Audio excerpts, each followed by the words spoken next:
Drop shipping में जो सबसे बड़ी प्रॉब्लम आती है वो ये कि भाई रिटर्न बहुत ज़्यादा आ जाता है कभी कभी। यानी कि आप जब इंडिया में ड्रॉप शिपिंग करते हो तो आप ऑर्डर भेज देते हो, फिर वहाँ से कस्टमर उसको रिटर्न कर देता है, जिसमें आपका ऐड का कॉस्ट ऊपर चला जाता है। ठीक है, एक तरीके से आपको लॉस होता है क्योंकि आप वहाँ पर ऐड का कॉस्ट आपकी लगती है वहाँ पर। अगर भले आप ग्लो रोड या शॉप 101 मीशो किसी से भी आप जब भेजते हो ऑर्डर तो वहाँ तो आपको पैसा नहीं लगता, लेकिन जो फेसबुक ऐड है वहाँ पर आपको कॉस्ट आती है।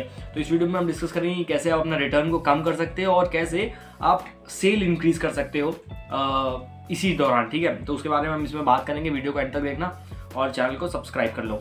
तो देखो, जो सबसे पहला काम जो मैं हमेशा रिकमेंड करता हूँ वो ये कि जब भी आपको ऑर्डर आता है, ठीक है, आप एक टाइम फिक्स कर लो कि आप हर दिन में एक टाइम होगा जो जितने भी ऑर्डर आ रखे हैं आप उतने लोगों को कॉल करोगे और कॉल करके उनसे ऑर्डर का कंफर्मेशन लोगे। ठीक है, जितने कैश ऑन डिलीवरी के ऑर्डर है, इंडिया में वैसे generally order cash on delivery पड़ता है। ठीक है, जो प्रीपेड ऑर्डर है वो बहुत कम होते हैं। तो अगर आपका कैश ऑन डिलीवरी ऑर्डर आएगा वैसे ज़्यादा, तो आप क्या करोगे, आप उन लोगों को कॉल करोगे, उनसे कंफर्म करोगे कि आपने ये ऑर्डर किया है, क्या आपको ये ऑर्डर चाहिए। ठीक है, तो वहाँ पर कुछ ऑर्डर्स आपके चले जाएंगे, हट जाएंगे वहाँ पे, जिससे आपको होगा क्या कि आपको वेट नहीं करना पड़ेगा, आपके पास एक होप नहीं होगी कि आपका पैसा आने वाला है। आप उसी दिन आपको पता चल जाएगा कि ये ऑर्डर हमारे कैंसिल होने वाले, ये लोगों को नहीं चाहिए। ठीक है, दूसरी चीज़ क्या होता है कि कुछ ऑर्डर्स ऐसे होते हैं जिसमें एड्रेस ही अजीब सा होता है। ठीक है, वो आपको देखने से लग जाएगा कि उल्टा सीधा एड्रेस दे रखा होता है। तो अगर आपको लगता है कि एड्रेस ख़राब है, क्योंकि अब अक्सर होता क्या है कि जब आप एड्रेस आप जो उन लोग दे रखे होते हैं तो कभी कभी एड्रेस जो होता है वो बड़ा अजीब सा एड्रेस होता है, जो आपको देखने में भी लगता है कि यार ये कैसा एड्रेस है। तो आप अगर उनको कॉल करो तो एक बार आप एड्रेस रिकन्फर्म कर लो उनसे, क्योंकि जब आप मीशो, ग्लो रोड, इन जगहों पे एप्लीकेशन में जब आप वही एड्रेस सेम डालते हो तो बहुत बार चांसेस क्या होते हैं कि वो एड्रेस तक पहुंच नहीं पाता है। वो डिलीवरी बॉय जो भी जिस भी कंपनी से वो डिलीवरी करवाते हैं वो शायद वहाँ तक पहुंच नहीं पाता है। तो आप क्या करो, जब आपको लगे कि ये एड्रेस जो है कुछ ख़राब है इस एड्रेस में, यानी कि आपको लगे, तो आप सामने वाले बंदे से कंफर्म करो कि भाई आपने ये ऑर्डर दिया था, ये एड्रेस दिया था, ये एड्रेस आप कंफर्म कर रहे हो, या फिर आप अपना एड्रेस बता दो, तो वो चीज़ ज़्यादा बेटर रहेगी।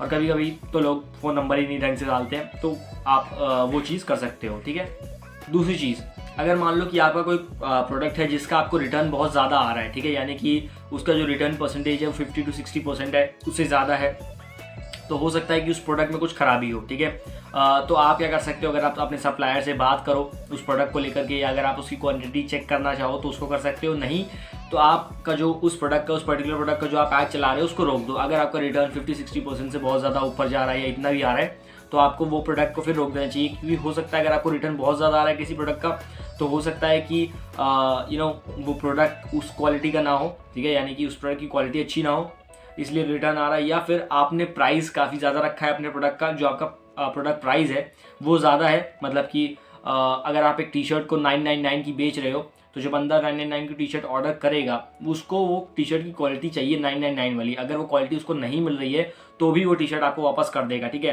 तो अभी क्या है कि अब आप भी अपने टी शर्ट की क्वालिटी देखकर ही अपना प्राइस सेट करो। ठीक है, अगर आपको टी शर्ट 250 रुपये में मिल रही है, 200 रुपये में मिल रही है और उसका प्राइस अगर आप 999 रखते हो, देन चांसेस हैं कि उस प्रोडक्ट की क्वालिटी 999 के बराबर नहीं होगी और आपके रिटर्न ज़्यादा आएंगे। ठीक है, तो आप 250 का प्रोडक्ट है तो आप उसको 559 या 600 तक आराम से सेल करो। ठीक है, तो अगर कुछ प्रोडक्ट में दिक्कत है तो उसके बारे में आप लोगों से बात करो। ठीक है, तो अभी क्या है, सबसे पहली चीज़ की हो सकता है आपकी, अगर आपका रिटर्न बहुत ज़्यादा आ रहा है तो हो सकता है कि प्रोडक्ट ख़राब हो तो आप प्रोडक्ट का ऐड रोक दो, या फिर आपने बहुत ज़्यादा चार्ज किया है प्रोडक्ट के मुकाबले, यानी कि प्रोडक्ट की वर्थ उतनी थी नहीं जितना आपने लोगों से ले लिया, इसलिए आपका प्रोडक्ट वापस आ रहा है। तीसरी चीज़, अब होगा क्या कि जब लोग आपसे रिटर्न के लिए बात करते हैं तो आप लोगों से फीडबैक लो। ठीक है, कि वो क्यों इस प्रोडक्ट को रिटर्न करना चाहते हैं। तो अगर आपको प्रोडक्ट का रिटर्न बहुत ज़्यादा आ रहा है तो आपको एक चीज़ समझ में आएगी कि ये लोग रिटर्न कर क्यों रहे हैं। हो सकता है प्राइस की वजह से कर रहे हो, या हो सकता है कि उनको क्वालिटी ना पसंद आई हो, या प्रोडक्ट डिफेक्टिव हो, तो आप उस हिसाब से चल सकते हो। अगर किसी प्रोडक्ट का 50-60% रिटर्न ज़्यादा है तो आई वुड रिकमेंड कि उस प्रोडक्ट को आप रोक दो। और देखो, जब आप ऐड चलाते हो अपने तो रिटर्न तो आएगा। ठीक है, अगर आपको 10 ऑर्डर लगता है तो 10 ऑर्डर में से आप 1-2 ऑर्डर ऐसे मान लो जो रिटर्न आने वाले हैं। ठीक है, मतलब अगर 10 के 10 ऑर्डर आपके पहुंच जाते हैं देन आप बहुत लकी हो। ठीक है, वो बहुत लकी, बहुत रेयर होता है कि आपके सारे प्रोडक्ट डिलीवर हो जाएं। कभी कभी होता है कि डिलीवरी बॉय नहीं पहुंच पाता है, या कभी कभी लोग लेने से मना कर देते हैं या वापस कर देते हैं।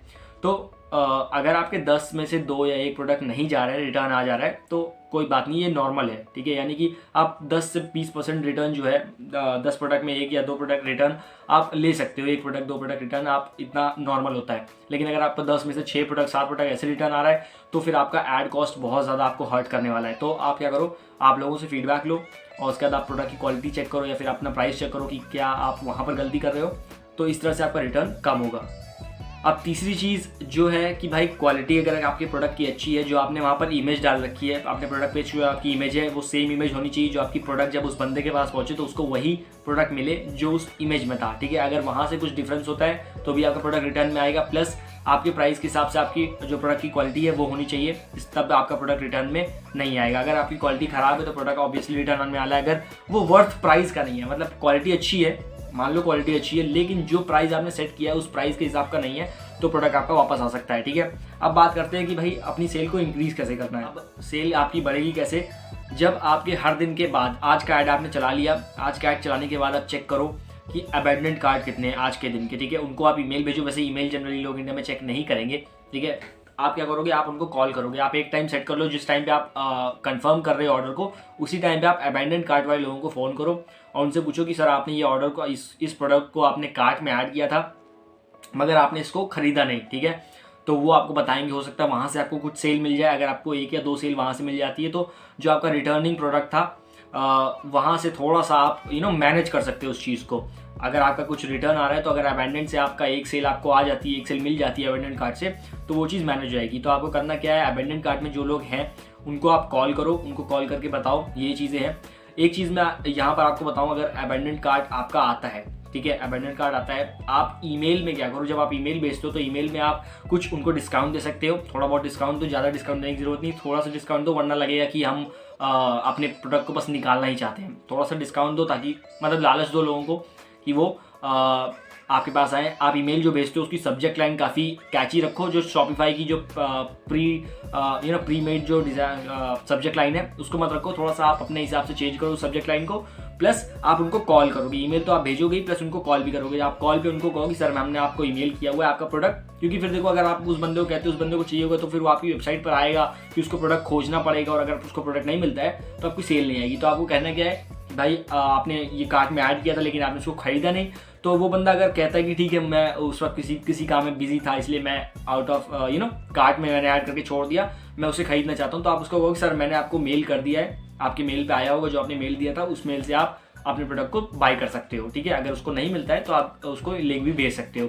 इस तरह से आपका क्या होगा, जो आपका रिटर्निंग प्रोडक्ट आ रहा है, अगर अबैंडन कार्ड से आपको कुछ सेल आ जाती है 1 या 2, तो वो चीज़ मैच कर जाएगी, यानी कि बैलेंस हो जाएगा थोड़ा बहुत। तो यहाँ से आप अपने रिटर्निंग प्रोडक्ट का जो बोझ है उसको कम कर सकते हो अबैंडन कार्ड से, ठीक है। तो भाई देखो इतना चीज़ मैंने बताई है रिटर्निंग प्रोडक्ट के लिए, तो फिलहाल तो मेरे पास इतना ही है बताने के लिए। अगर मैं कहीं कुछ और लोगों से बात करूंगा जिनको मैं जानता हूँ वो कैसे रिटर्निंग प्रोडक्ट हैंडल करते हैं, तो अगर वो पता चलेगा तो मैं आपको ज़रूर बता दूंगा। इंस्टाग्राम पर आप मुझे फॉलो कर सकते हो ताकि जो अपडेट्स हैं मैं वहाँ दे दूंगा। अभी इंस्टाग्राम पर फाइनली मैं उतना एक्टिव नहीं हूँ मगर आएंगे हम, ठीक है। तो देखो ये वीडियो थी हमारी RTO को कैसे मैनेज करना है। अगर drop shipping print on demand से रिलेटेड कोई भी वीडियो चाहिए तो आप नीचे कमेंट सेक्शन में बताओ मेरे को, मैं उस पर बनाऊंगा वीडियो। और आने वाले टाइम पे भी ड्रॉप शिपिंग और प्रिंट ऑन डिमांड से रिलेटेड वीडियोज़ आने वाली हैं, तो मेक श्योर कि आप सब्सक्राइब कर रहे हो मेरे चैनल को। और मिलते हैं हमारी अगली वीडियो में, तब तक के लिए धन्यवाद।